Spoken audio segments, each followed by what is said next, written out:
These Hollow Vows was very plot driven, full of drama, heartbreak, and a lot of stuff to keep track on. So in today's video, we're gonna be summarizing everything you need to know so that you can get into book 2, skipping the reread. However, if you haven't read this book and you're not planning to, but you just want to see this because honestly, this was fun, so many things happened, then you can also stick around and see what is everyone talking about. In a nutshell, we start with These Hollow Vows being a portal fantasy, which means that we will have humans and we will also have the Fae. In the human realm, we will have our main character, Bree, and her sister, Jazz. Their backstory is that their mom actually ran off with one of the Fae and left them to the care of their aunt, who is really mean. So our girls are really kind of almost slaves, and our girls need to not just work really hard in their house, but our girl will also do a little bit of thieving to get extra money in order to pay the rent. But we continue then with our girl just stealing some money and she being like, phew,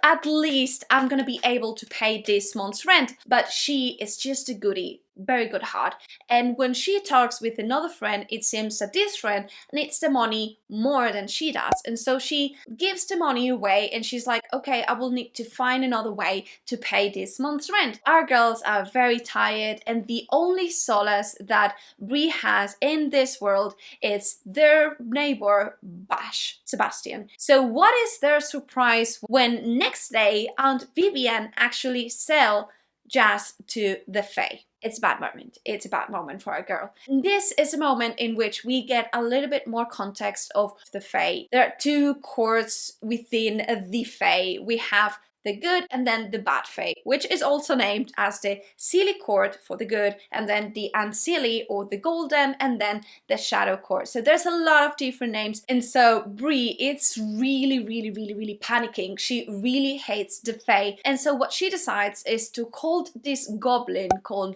Brecken that it's working from Aunt Vivian. Goblins in this world are magical creatures and kind of like the keepers of secrets. They do know a lot of stuff, they cannot be bound to secrecy, and they also can transport themselves instantly. The trade-off though is that they deal with hair or with teeth, but no problem, because this goblin, it's kind of like obsessed with the red hair of our main character. She's like, I'll give you like this lock of hair, but then you tell me what has happened with Jazz. And so that's when she discovers that Jazz has been sold to the Unseelie Court, to the king. Then a little bit more of context. We have within the Unseelie Court the king that is called Marbius. And he is actually not the legitimate king of the Unseelie Court. It's kind of like the usurper to the throne. Within the Seelie Court, we have Queen Aria. Our girl is 1 second away from dying because her sister is with the king of the Fae, the bad king of the Fae, and she's like, why? And the goblin starts telling Bree that it's not necessarily that he wants her, but maybe that it's just a trap to get her there.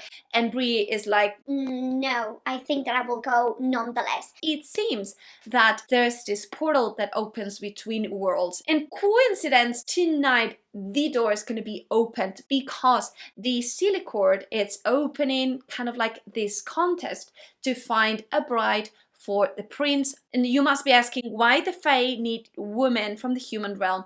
It is because it seems that the Fae cannot have children of their own. So in order to have a little Fae, they need a human. And so she's like, great, this is an amazing opportunity. I will get into the Fae world and then I will start seeking my sister. She discussed this briefly with Bash, and Bash is like, do not go, please don't go to the Fae world, nothing good can turn from there. She's like, yes, I want to go. She just kissed Bash goodbye, and when the moment arrives, she actually crossed the portal and gets into the Fae world. Getting into this Fae world for her is like, okay, we're here. And she immediately sees this huge queue to get into the palace in order to be this bride for Prince Ronan. How are you doing so far? Are we doing good? Great. And our girl in this queue is like, maybe I'm not wearing like something to properly seduce our prince. And she gets a little bit of help from this other woman, and she ends up getting into the palace. She gets a little bit lost in the moment. She meets this very handsome fae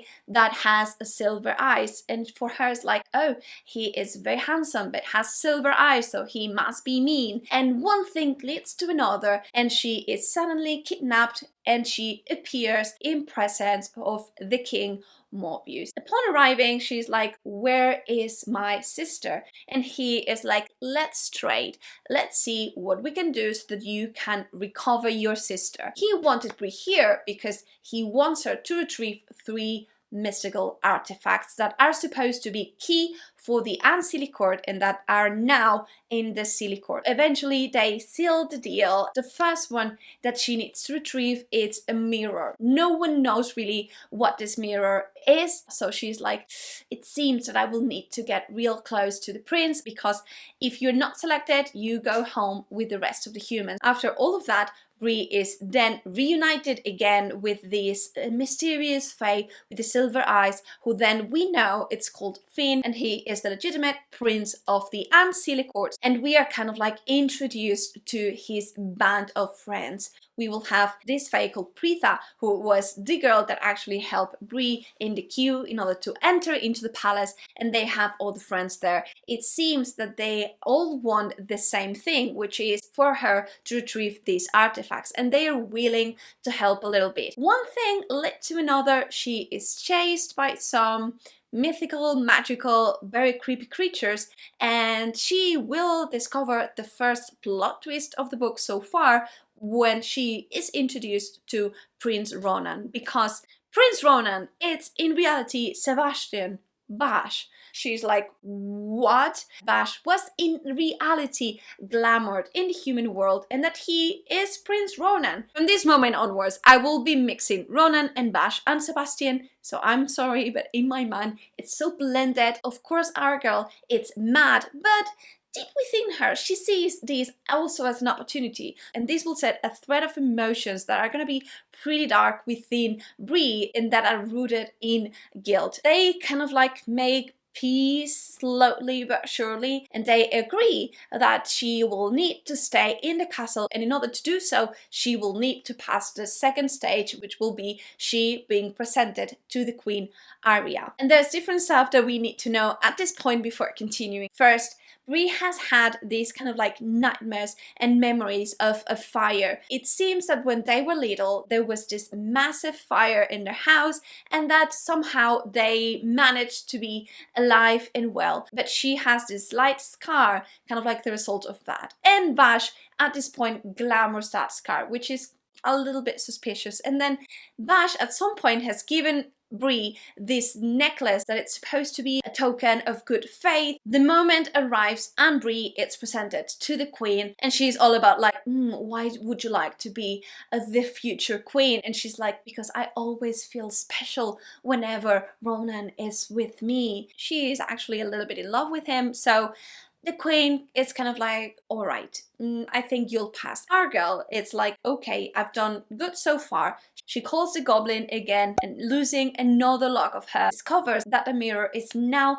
hidden in the room of the queen. Although she's very good at actually not being seen, she and Sebastian meet, and she's like, whoops, now we're here, what do we do now? And that's the moment where Sebastian will start sharing a little bit of information about the bond. This is kind of like the main motivation for Sebastian. So the bond consists on this ritual that links different fae together. This link will make the fae aware of where the other person is, their emotions, their feelings, all of that. When this bond happens with the human though, a little bit of a weird situation happens, because the human can be persuaded. He starts to share how important for him is this bond, and how this bond it's the key of then having babies. And she is like, okay, I'm not thinking of doing this bond with you, like chillax, dude. And also she's like, but what happens if we have children and then I'll die? And he's like, no, you don't need to worry, because we have this potion of life which you will become Fae, and then, you know, things will be perfect. And our girl is like, I'll think about it. Although deep down, she does not want to do it. She starts to concede a lot to Sebastian because she actually wants the artifacts. And as life continues, it seems that Bree will need a tutor because mortals. And surprise, surprise, her tutor, it's in reality Preetha, this fae that is actually working for the inner circle, Finn. It seems that Finn cannot rule the Ancilicort unless he has these different objects, and because he's not ruling their people, it's suffering. So it's a little bit of a mess. They kind of like align in motivations, and they are kind of like, we will help you out and we will help you train because you, little girl, have a little bit of magic. She's like, do I? And it's like, yes, you do. You are able to blend yourself with the shadows. And she's like, oh yeah, I actually am pretty good at thieving, so that might be it. In this training, we get to learn that the human cannot have powers. In order for her to have these powers need to have been gifted by another fae. So she's like, who gifted me this power? And nonetheless, she and Finn start to have kind of like this magic and this little bit of a spark. And she gets to know also that magic for the Fae is like blood, like they can use it, but they can also be drained. And they learn as well that the mirror that she is seeking needs to be given freely. She cannot take it, she cannot steal it. So she is like, okay, don't worry, I will ask Prince Ronan for the mirror, and as we are friends and he kind of like owes me, he will give it to me. In the next chapter, this is exactly what happens. Sebastian, it's not really concerned, and he's like, yes, my mother had that mirror, no worries, I will give it to you. And mission 1 accomplished. We then get a lot of training moments because she's not summoned by Morbius, and so she is within the inner circle of Finn. And that's a moment also when she meets Lark, who is the daughter of Preetha. Lark is able to tell the future, see the past. She is very magical, and she tells her that she has already died in a fire, and that the next time that she dies, she will die in a ceremony. It's in this moment where our girl discovers that the second artifact is a book, and the third one it's the crown. And so in order to recover the book, she's like, okay, I will ask Ronan tonight in this festival to take me to a library. And he is like, of course, whatever, I will give you the sun if you ask me. He takes her into this library, and she's like, well, wait a minute, the book, it's not here. Nonetheless, they do have this very sweet moment, and in essence, she is really falling. There's this moment though where Sebastian's best friend comes and asks him to go away because they need to figure out something. And this is kind of like the first moment when she discovers that Sebastian, it's not all good, because this traitor that they have supposed to be found is one of these friends from Finn's inner circle. And so she goes to Finn, and together they save this friend who was called a Jalek. As usual, when she is with this inner circle, she gets a little bit more context about the past of the Fae, and she gets to know that back then, when Queen Arya was just a princess, she was madly in love with Oberon, who was the king of the Ancilicort. But because Arya's parent hated this relationship, it seems that they were used to hide in the human realm. And when Arya's parents realized this, they kind of like combined forces and they sealed the door when King Oberon was in the mortal realm. It seems that finally, when the doors opened, Arya was like, yay, finally. And Oberon was like, wait a second, I don't love you anymore. I'm actually in love with this human girl, and you know, now I do not want to just marry you. Being that the moment when Arya curses every fae from the Ancilicort. This curse consists on these fae dying and aging as humans unless they consume human life. But this has this trade-off for the Silicart, which was that they cannot harm the Ancili. In order to maintain this curse, it seems that every year the queen needs to sacrifice one of their golden fae. And so our girl is like, wait, it seems that the good are also bad and the bad are not as bad. And one day when she's training, she is hurt by these forest creatures, and she almost dies. She is recovering in this space that the inner circle has, and she really feels like at home. She gets to know a little bit more about these people, especially about Preetha, who has a very interesting life as well. She is a widow, so she's the mother of Lark, but she is madly in love with the queen of the wild fae. I think these wild fae are gonna play a very important role in book 2, so just remember this story. It seems that the wild fae are doing this job of helping the fae from the Ancilicort to run away, to save people from the camps, and it seems that Preetha's brother is actually married to the queen of the wild fae, but the queen and Preetha were in love before anything happened. It's just so much drama. And while this bonding was happening, Sebastian suddenly appears there because, surprise, surprise, this necklace that he gave to Bree, it was in reality not a token of good faith or anything, but a tracking device. And so she goes back to the palace with him and they have this very heated conversation. Things go real quick from hate to love, and it seems that they are gonna do, you know, something spicy, but then he is like, no, we're going real fast and I need to go to a meeting, so let's keep things here and let's reflect. And she's like, okay, well, let's do it. And then because she has this amazing magic, she will follow Sebastian and she will see that he is not going into a meeting, but he is actually going to another girl, and she, managing this very badly, gets drunk again. She gets drugged. It's kind of like saved again by Preetha, who takes her to, again, this inner circle place where they are living. And you know, it's very high, so she has this sexy scene with Finn. Next morning things are like, whoops. But well, our girl goes back to the palace, goes back to Sebastian, and she's like, let's see, let's go away, let's go to this castle by the sea where she suspects the book is, and they go together.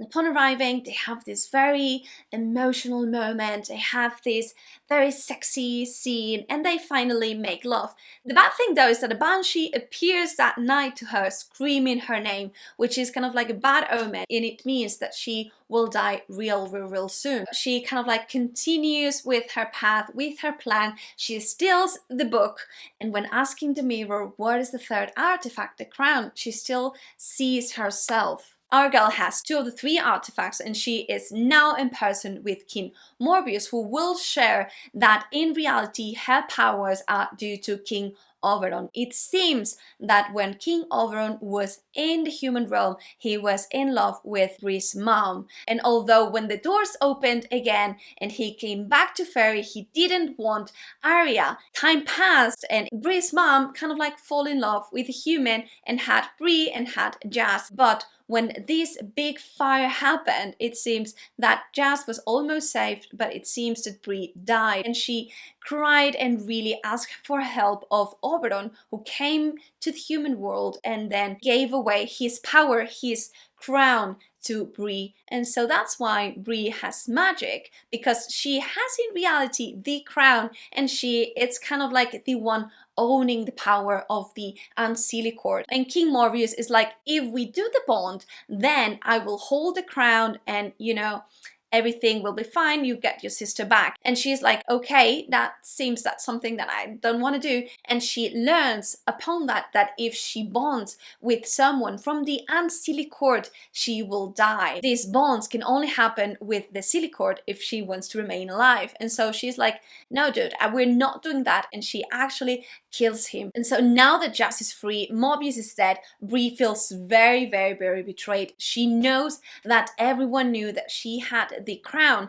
that Finn knew it, that Finn has these catacombs underneath where there's people kind of like entombed because he really wants to reign. And so she goes back to the palace and she's like, you know what, Bash, yes, let's do this bond. And so while doing so, although this is a very romantic ceremony, she's already kind of like speaking this rune that it's gonna be later on tattooed on herself, that it's kind of like not necessarily a very good omen. And after the ceremony ends, she starts to die. And so Ronan, it's not surprised at all, and he gives Bree the potion of life, and she's like, but wait a minute, why am I dying? Wasn't this supposed to be something that only happened when you bonded with someone from the Unsteely Court? And the answer is yes, because Ronan is in reality the son of Oberon and Queen Arya. It seems that he then has the power to rule also the Unsteely Court. He also knew